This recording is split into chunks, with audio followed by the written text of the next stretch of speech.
복음 중에 복음 5번째 시간, 오늘은 우리에게는 예수님이 계시다라는 제목으로 함께 은혜를 나누도록 하겠습니다. 자유여신상이 뉴욕을 상징하고 에펠탑이 파리를 상징하는 것처럼 이 석상은 브라질의 상징이자 랜드마크로 활용되고 있습니다. 바로 리우데자네이루에 있는 거대한 예수상입니다. 공식 명칭은 Christ the Redeemer, 구원자 그리스도상 이렇게 되어 있는데요. 이 석상은 콜코바두 언덕 위에서 마치 세상 모두를 다 품고 있는 듯 양팔을 벌리고 우뚝 서 있습니다. 길어 보니까 양쪽으로 펼친 이 팔 길이가 28m 정도 된다고 합니다. 베스트셀러 작가인 맥스 루케이도 목사가 쓴 책을 보면 이 맥스 루케이도 목사가 이 브라질의 리우데자네이루에서 5년간 선교사 생활을 했는데 그때 겪었던 일화가 소개가 돼 있어요. 이 맥스 루케이도 목사의 아내가 데날린인데 이 데날린이 임신 중일 때 아내를 데리고 병원을 이제 정기적으로 찾아갔습니다. 그런데 도로에 이 도시의 도로가 되는 대로 뚫려 있기 때문에 이 길이 저 길인지 저 길이 이 길인지 계속 헷갈려서 늘 헤맸답니다. 뭐 선교사 생활이니까 익숙하지 않아서 그렇겠죠. 그런데 그때마다 이 맥스에게 구세주가 나타났어요. 그게 바로 이 예수상입니다. 해발 710m 높이의 산 정상에 받침대를 포함해서 높이가 38m입니다. 이런 조각상인이 리우 시내 어디에서나 볼 수 있는 것이지요. 이 예수님 얼굴을 기준으로 방향을 잡아서 병원을 찾아가고 또 쇼핑도 하고 집을 찾아갔다고 자신의 이야기를 소개하고 있더라고요. 여러분, 하나님은 이런 역할 때문에 우리에게 예수를 주신 것입니다. 요한복음 3장 16절에 하나님이 세상을 이처럼 사랑하사 독생자를 주셨으니, 하나님이 우리에게 독생자를 주셨어요. 여기 독생자라고 했는데 이것은 중국 성경에서 나온 말이지요. 처음에는 복음이 한국보다 중국에 먼저 들어간 거 아시죠? 지금은 교세가 역전됐지만 말입니다. 그때 중국 성경은 영어 성경 중에서 킹 제임스 성경을 번역한 것입니다. 근데 킹 제임스 성경에는 이 말이 only begotten son이라고 번역이 되어 있어요. 그래서 이것이 중국을 거쳐 한국으로 넘어오면서 홀로 나신 자라는 뜻의 독생자가 된 거예요. 그런데 한글 성경 중에 새번역 성경이나 공동번역 성경으로 보면 이 독생자가 외아들로 번역이 되어 있습니다. 외아들. 그래서 어떤 분들은 예수님을 마치 어느 가문을 이어나갈 귀하디 귀한 몇 대 독자, 그런 개념으로 하나님에게서 나온 하나밖에 없는 아들로 이해하는 분들도 있어요. 그런데 이건 성경의 사상과 맞지 않는 것이지요. 왜냐하면 예수님은 하나님이십니다. 그리고 스스로 계신 분이에요.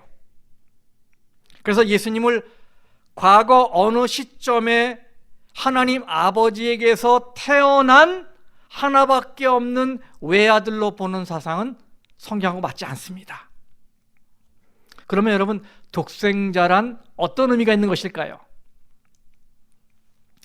여러분이 보시는 이 꾸불꾸불한 이 글씨가 요한복음 3장 16절의 헬라어 원문입니다.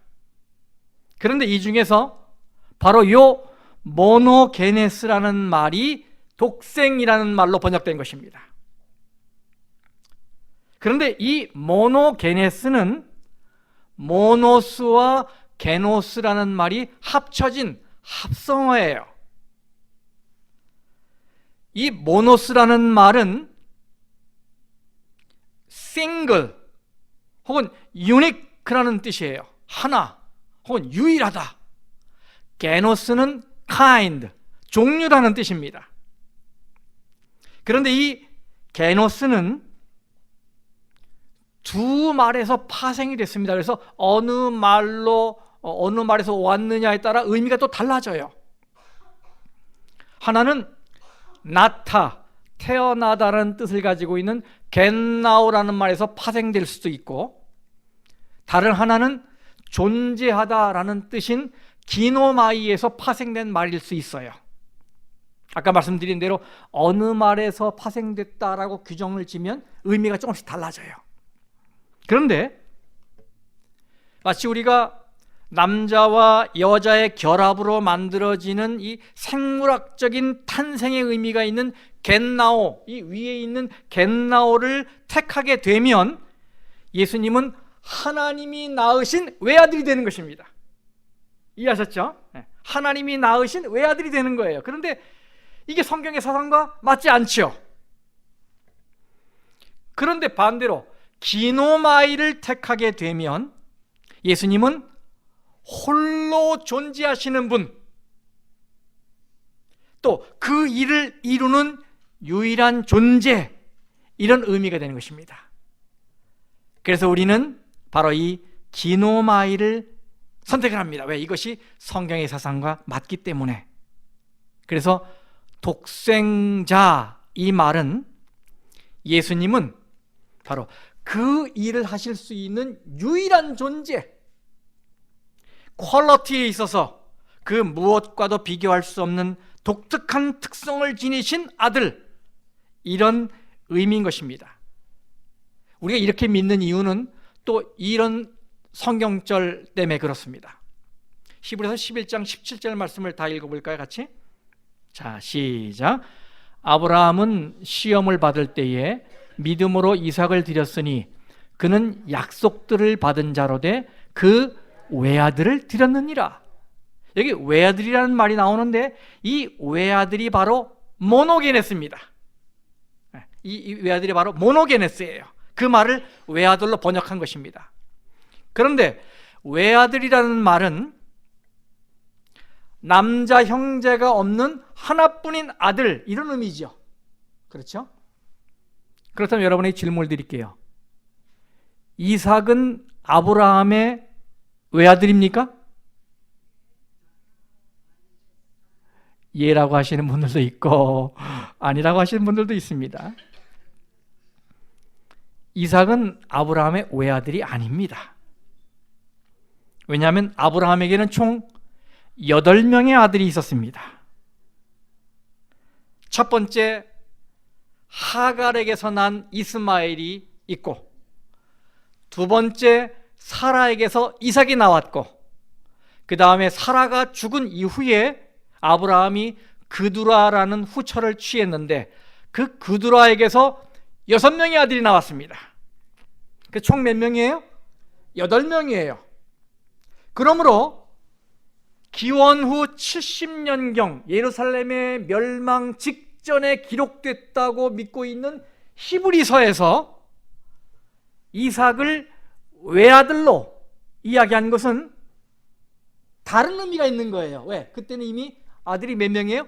8명이니까 이건 남자 형제가 없는 하나뿐인 아들이 아닌 거예요. 다시 말하면 이삭은 다른 아들들에게는 해당되지 않는 약속의 아들이었습니다. 이삭은 아브라함에게 주신 약속을 이룰 수 있는 유일한 아들이었어요. 이런 의미가 모노게네스 속에 들어있는 것입니다. 그래서 독생자라는 말을 우리가 어떻게 이해하게 되냐면 인류의 구원이라고 하는 이 큰 목적을 이루기 위해서 아들의 역할을 담당하신 바로 대조 불가, 비교 불가의 유일무이한 존재, 그분이 바로 독생자고 그분이 예수다라고 이해하고 있는 거예요. 하나님이 그 독생자 예수를 우리에게 주셨습니다. 하나님이 세상을 이처럼 사랑하사 독생자를 주셨으니. 여러분, 독생자 예수님은 어떤 분이십니까? 마태복음 11장 27절 말씀에 아버지 외에는 아들을 아는 자가 없고 아들과 또 아들의 소원대로 계시를 받는 자 외에는 아버지를 아는 자가 없느니라 말씀하셨어요.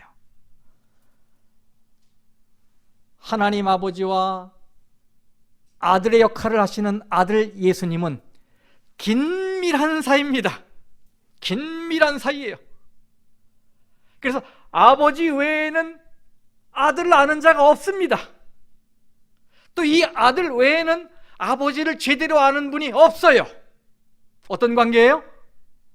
굉장히 긴밀한 관계입니다. 여러분, 부부도 같이 살기 때문에 서로 잘 압니다. 흔히 척하면 착이에요. 그래서 너무 이 척이 잘 맞아서 부부 사기단도 등장합니다. 지난 5월에 신문에 보니까 수십 년 경력의 검사 출신 변호사라고 사칭하면서 5명으로부터 7억 9천만 원을 수임료로 가로채고 호주로 도망간 부부가 붙잡혔어요. 6년 만에. 근데 참 재밌는 게 뭐냐면 이 중에서 이 남녀 부부 중에서 변호사 역할을 누가 맡았냐면 부인이 맡았어요. 근데 부인의 과거를 보니까 사기죄로 교도소를 3번 들어갔다 나왔어요. 근데 교도소에 있을 때 실형을 살면서 법지식을 익혀갖고 그 법지식으로 사람들을 유혹했더니 다 걸려들었어요. 5명이. 그래서 돈을 7억 9천만 원을 가로채고 호주로 도망갔다가 6년 만에 붙잡힌 이야기가 실렸어요. 여러분, 얼마나 쿵짝이 잘 맞으면 이렇게 부부 사기단으로 서로 눈짓만 탁 하면 알아듣게 이렇게 하면서 속였을까요? 하도 쿵짝이 잘 맞으니까 부부가 외모까지 닮는다고 합니다. 그렇죠? 요즘은 조금 달라졌는데 예전에는 사람들이 저하고 제 아내가 닮았다고 이렇게 많이 얘기를 했었어요. 요즘 좀 닮았다는 얘기에 여러분 초점 맞추십시오. 요즘은 달라졌어요. 저희가 이제 결혼한 지 30년이 넘었는데 어떤데 저희 부부에게는 말이 필요 없습니다. 척하면 착이에요. 때로는 암호로 의사소통을 해요. 예를 들어서 제가 일요일 점심에 삼육라면이 먹고 싶어서 팬트리 가갖고 라면을 꺼내와요. 부엌으로 가면서 아내에게 눈짓을 딱 하면서 당신은? 이렇게 물어요. 사실은 당신은 그러면 뭐 많은 얘기가 있는데 딱 알아듣고 아니요 나는 괜찮아요 이래요. 그리고 제가 냉장고를 열고서 위아래를 이렇게 막 보면 썰어놓은 파는 거 아래에 있어요 라고 얘기를 해요. 제가 말도 안 했는데 다 알아요. 다 알아. 너무 저를 잘 알기 때문에 어떤 때는 제 아내의 말을 들으면 자다가도 떡이 생기는 경우도 있어요. 좋은 일이 많이 생겨. 실수도 예방하고.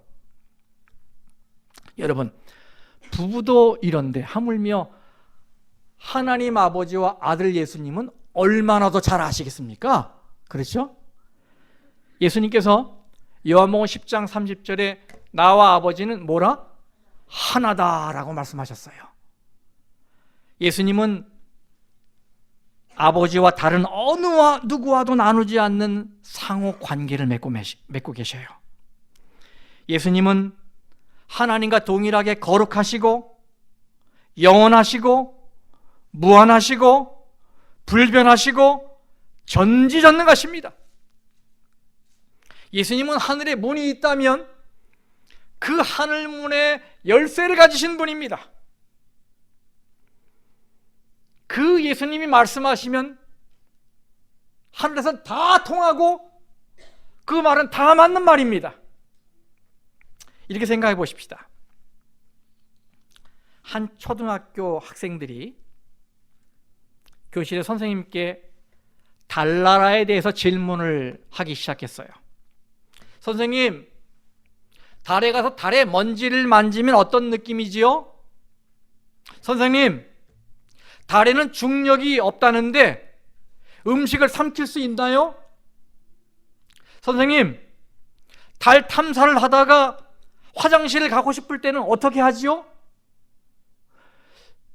이런 질문을 받으면 선생님이 뭐라고 대답해야 될까요? 달나라를 가봤어야지. 그래서 반드시 뭐라고 처음에 시작을 해요? 내 생각에는 추측하건대 혹은 maybe 아마, 그렇죠? 이렇게 시작할 수밖에 없어요. 선생님은 다 알지 못해요. 그런데 다음날 선생님이 작심을 하고 달에 가본 적이 있는 한 분을 강사로 모십니다. 교실 문이 드르륵 열리는데 89살 난 버즈 올드린이 들어와요. 이 버즈 올드린은 암스트롱과 함께 아폴로 11호를 타고 달에 가서 달 탐사를 할 때 암스트롱이 먼저 내려가고 두 번째로 내려간 사람입니다. 아시죠? 선생님이 자신 있게 말합니다. 자, 이제 질문하세요. 아이들이 막 질문합니다. 달에 대해서. 이 달을 다녀온 올드리는 I think, I guess, maybe 이런 말을 안 합니다. 그건 이거야. 그건 저거야. 자신 있게 얘기해 줄 수 있어요. 그는 달의 흙에 대해서도 자세하게 얘기해 줄 수 있고 달 위에서 걷는 경험이 어떤 것인지 자세하게 얘기해 줄 수 있고, 그리고 여러분 아시는지 모르지만 달에서 소변을 본 최초의 사람입니다. 그러니까 달에서 오줌 어떻게 넣는지도 알아요. 여러분 이게 누군지 아세요? 인터넷에 가면 이 사진 여러분 많이 구하실 수 있어요. 이 사람을 어떤 사람들은 닐 암스트롱이라고 얘기해요. 그런데 아니에요. 이건 닐 암스트롱이 찍은 버즈 올드린 사진입니다. 닐 암스트롱은 그때 사진 찍는 역할을 했어요. 달에 가서. 그래서 자기를 못 찍으니까 올드린을 찍은 것입니다. 이 사람은 추측도 망설임도 없이 확신을 가지고 대답을 합니다. 왜요? 경험했으니까, 갔다 왔으니까. 그런데 똑같이 예수님도 그러세요. 예수님은 모든 걸 다 아십니다. 예수님은 하늘도 다 아시고 이 땅도 다 아십니다. 아버지에 대해서 다 아시고 천사에 대해서 다 아시고 인간도 다 아십니다. 예수님께서 요한복음 14장 2절에 말씀하세요. 다 같이 시작. 내 아버지 집에 거할 곳이 많도다. 여러분 예수님이 말씀하시면 그대로 믿으시기 바랍니다. 왜? 다 아시니까. 예수님은 내 아버지 집에 거할 곳이 많도다. 하늘을 아시는 분입니다. 예수님께서 마태복음 6장 31절 32절에 말씀하십니다. 너희는 무엇을 먹을까? 무엇을 마실까? 무엇을 입을까? 뭐 하지 말라? 염려하지 말라. 하늘 아버지께서 이 모든 것이 너희에게 있어야 할 줄을 아시느니라. 예수님이 이렇게 말씀하셨으면 믿으시기 바랍니다. 예수님은 이 땅에서 하나님이 주시는 은혜로 사셨어요. 그렇기 때문에 모든 것을 하나님께 맡길 때 하나님이 어떻게 인도하시는지 예수님은 경험하셨어요. 그래서 자신 있게 말씀하실 수 있는 것입니다. 예수님께서 마태복음 10장 31절에 말씀하십니다. 너희는 많은 참새보다 귀하다. 예수님은 이 피조물들의 가치를 아시는 분이에요. 예수님은 우리가 얼마나 귀한 존재인지 아시는 분입니다. 그래서 자신의 생명과 바꾸셨어요. 예수님은 요한복음 11장, 마가복음 4장 39절에 말씀하십니다. 바람을 꾸짖으시며 잠잠하라 고요하라. 성난 파도를 잠잠하라 라고 해서 잠잠케 하신 분입니다. 그 예수님은 바로 우리의 삶 속에 성난 파도처럼 거치는 이 인생의 문제를 해결해 주실 수 있으세요. 예수님 말씀을 믿으시기 바랍니다. 제가 국민학교 시절에 저 서울 마포구 염리동에서 살았어요. 염리동은 마포구 중에서 좀 지대가 높은 곳에 위치해 있어요. 근데 거기에 개바우 동선이라는 것이 있습니다. 개바우 동선. 제가 이 설교를 준비하면서 또 다 설치를 했는데 이제는 사라졌어요. 거기 막 아파트들이 들어서 막 이래 사라졌더라고. 아쉬워 그게. 개바우 동선이라는 곳이 있는데 바람이 많이 부는 곳이기 때문에 연날리기 아주 최적의 장소입니다. 하루는 학교 숙제로 연날리기를 하게 됐는데 그때 제 옆에는 연 만드는 걸 도와줄 수 있는 아버지가 계셨어요. 근데 아버지는 연 만드는 게 굉장히 우수신 것 같아요. 재빠르게 얼마나 연을 빨리 만드시는지 몰라. 그래서 저는 근사하게 만들어진 그 연을 가지고 그 개바우 동산으로 나가갖고 그 바람을 타고 연을 날렸습니다. 그냥 순식간에 한 높이 솟구칩니다. 근데 이렇게 연 날리는 재미에 빠졌을 때 갑자기 돌풍이 불면서 제 연이 그냥 바닥으로 꼬꾸라쳐서 떨어졌어요. 가서 보니까 연대가 부러지고 다 찢어졌어요. 그래서 그것을 집으로 다시 가져왔더니 저희 아버지가 말씀하셨어요. 괜찮아, 아버지가 다 고칠 수 있어. 그리고 또 뚝딱뚝딱 해서 고쳐주셨어요. 그 고친 연을 가지고 제가 다시 또 동산으로 나갔습니다. 여러분, 예수님도 그러십니다. 여기 혹시 자기 인생이 땅에 곤두박질 친 연신새 같다고 느끼시는 분 계십니까? 이 시간에 예수님이 들려주시는 음성을 들으시고 용기를 가지시기 바랍니다. 내가 고칠 수 있어.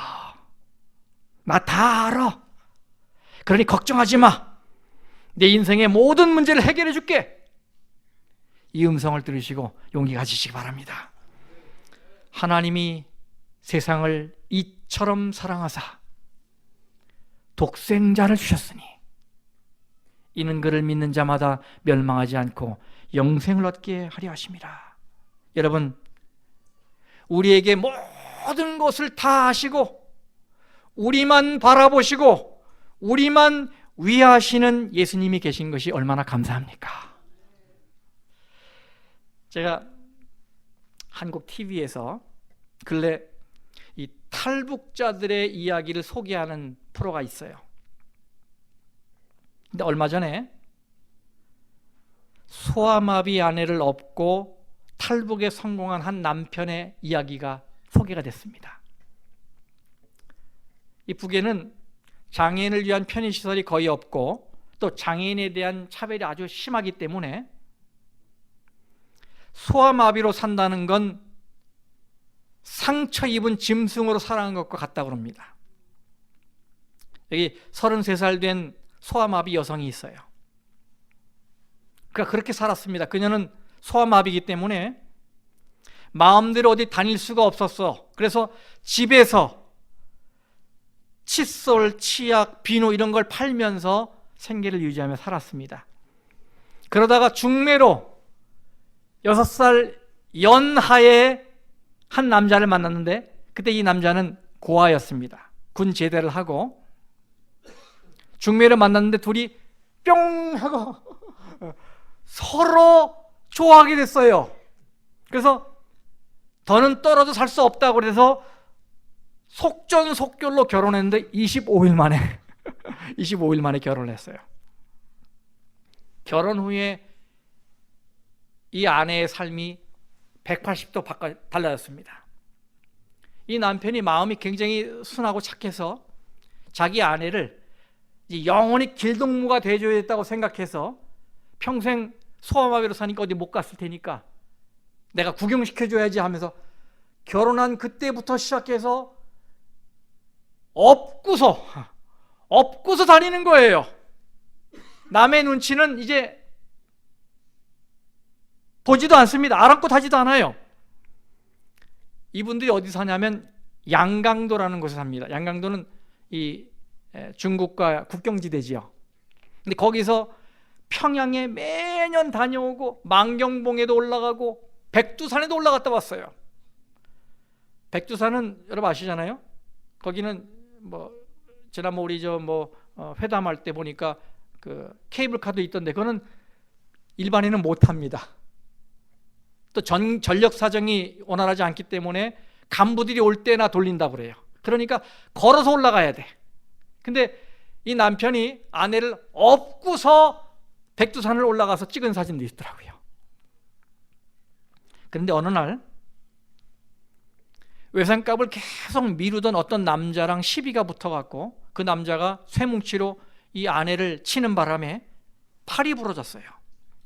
그 남편이 급하게 이제 응급실로 가서 치료를 받고 퇴원을 하고 이제 법의 심판을 요구했는데 그 가해자가 법관에게 돈을 먹였는지 이 부부의 호소는 외면하고 사건을 유야무야 처리해버렸어요. 그래서 그때 이 부부가 절망에 빠지고 더는 이 썩어빠진 세상에 살 수 없다라고 마음 먹고는 작년 6월에 2018년 6월에 탈북을 시도합니다. 이 남편은 아내를 업기 위해서 튼튼한 어른용 포대기를 제작을 했어요. 특수 제작을 했어요. 그리고 칠흑같이 어두운 어느 날 밤을 선택해서 포대기로 아내를 업고 어린 딸의 손을 잡으면서 압록강을 건넜습니다. 이 사람이 사는 곳에서 압록강은 허리까지 물이 찬다고 합니다.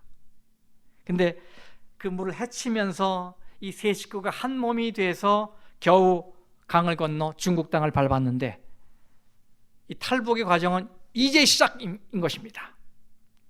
그들은 북한 당국의 추격을 피해서 불안과 공포의 날을 보내면서 중국 대륙을 횡단해서 라오스까지 갑니다. 그리고 라오스의 험한 산을 넘어서 태국까지 가요. 가장 힘들었던 것이 어디냐 그랬더니 이 라오스 산을 넘을 때랍니다. 혼자 넘기도 힘든 이 거친 산을 아내를 업고 이 산을 오르는데 오른 건 괜찮았는데 내려가는 게 문제였다는 거예요. 아무리 조심하려고 해도 계속 굴르고 이렇게 굉장히 힘들었다고 그래요. 이 아내가 팔까지 다친 상태이기 때문에 거기 더 상처를 주지 않기 위해 애를 쓰다 보니까 온몸에 긴장이 돼갖고 업고서 결국은 라오스산을 넘고 태국에 갔다가 태국의 수용소에 있다가 드디어 이제 대한민국의 품에 안기게 된 거예요. 그리고 한국에 정착한 지 6개월 만에 방송 출연을 하게 된 거예요. 여러분 누군가를 등에 업어본 경험 있으시잖아요? 쉬운 일이 아니에요. 더군다나 아기도 아니라 어른을 업고 있는 건 정말 힘들고 고된 일이죠. 어떨 때는 몇 발짝만 걸어도 다리가 후들거리고 숨이 턱 밑까지 차오를 수 있어요. 그런데 여러분 아내를 업고 강을 건너고 대륙을 횡단하고 산을 넘고 야 얼마나 대단한지. 이 사람들이 등장하자마자 거기 있는 패널들이 눈물을 흘리기 시작하는데 말입니다.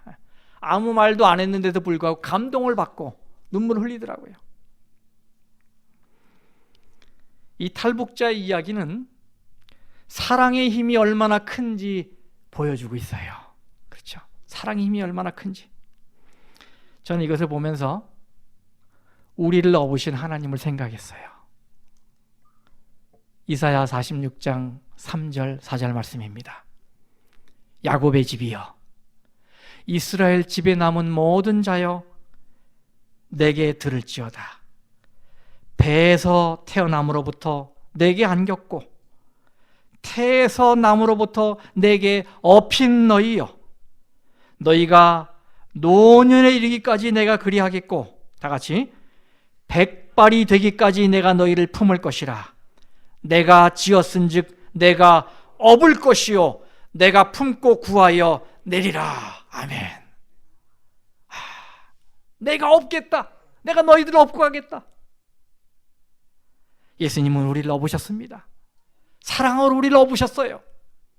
예수님, 우리가 태어난 순간부터 우리를 지금까지 한 번도 변함없이 업고 계십니다. 예수님은 우리가 늙어서 거동이 불편해질 때도 여전히 우리를 위하실 거예요. 그런 예수님이 계시니 얼마나 감사합니까, 여러분? 그렇죠? 그러니 여러분, 삶이 힘들 때 예수님을 바라보시기 바랍니다. 눈을 들어 예수님을 목표로 삼으시기 바랍니다. 잠깐 흘끗흘끗 쳐다보는 게 아니라, 어쩌다 한번 쳐다보는 게 아니라, 시간 날 때 쳐다보는 게 아니라, 예수님을 여러분의 삶의 북극성으로 두고, 목표로 두고, 기준으로 삼고 쳐다보시길 바랍니다. 그러면 여러분은 절대로 길을 잃는 일은 없게 될 것입니다. 하늘 가는 길 바로 알아서 가게 될 것입니다. 맥스 루케이도 목사처럼 말입니다. 하나님이 세상을 이처럼 사랑하사 독생자를 주셨으니. 여러분, 이보다 더 좋은 말이 있을까요? 우리에게는 예수님이 계십니다. 기도하겠습니다.